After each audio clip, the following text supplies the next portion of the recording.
Hello दोस्तों, नमस्कार। आप सभी को मेरे चैनल में बहुत बहुत स्वागत है।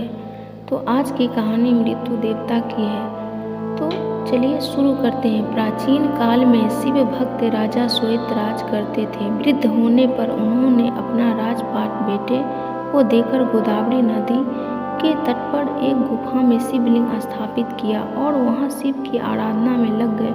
वे राजा श्वेत से मुनि श्वेत बन गए थे। जब उनकी मृत्यु का समय आया तो यमदेव ने उनके प्राण लेने के लिए मृत्यु पास को भेजा, लेकिन श्वेत मुनि अपनी प्राण नहीं त्यागना चाहते थे, तो उन्होंने महामृत्युंजय मंत्र का जाप करना शुरू कर दिया। जब मृत्यु पास श्वेत मुनि के आश्रम में पहुंचे तो देखा कि आश्रम के बाहर भैरव बाबा पहरा दे रहे हैं। मान्यता है कि महामृत्युंजय मंत्र के जाप से प्रसन्न होकर शिवजी ने ही श्वेत मुनि की रक्षा के लिए भैरव बाबा को भेजा था। धर्म और दायित्व में बंधे होने के कारण जैसे ही मृत्यु पास ने मुनि के प्राण हरने की कोशिश की, तभी भैरव बाबा ने प्रहार करके मृत्यु पास को मूर्छित कर दिया। वह जमीन पर गिर पड़ा और उसकी मृत्यु हो गई।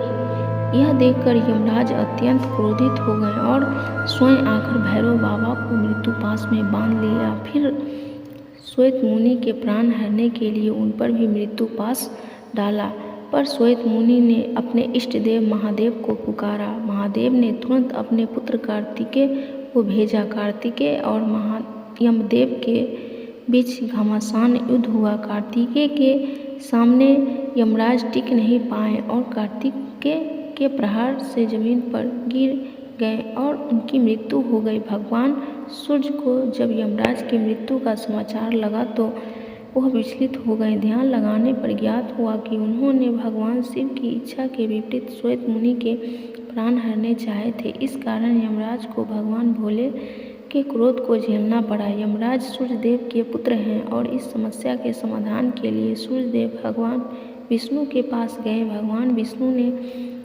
भगवान शिव की तपस्या करके उन्हें प्रसन्न करने का सुझाव दिया। सूर्यदेव ने भगवान शिव की घोर तपस्या की, जिससे भोलेनाथ प्रसन्न हो गए और उन्हें दर्शन देकर वरदान मांगने को कहा। तब सूर्यदेव ने कहा कि हे महादेव, यमराज की मृत्यु के बाद पृथ्वी पर भारी असंतुलन फैला हुआ है।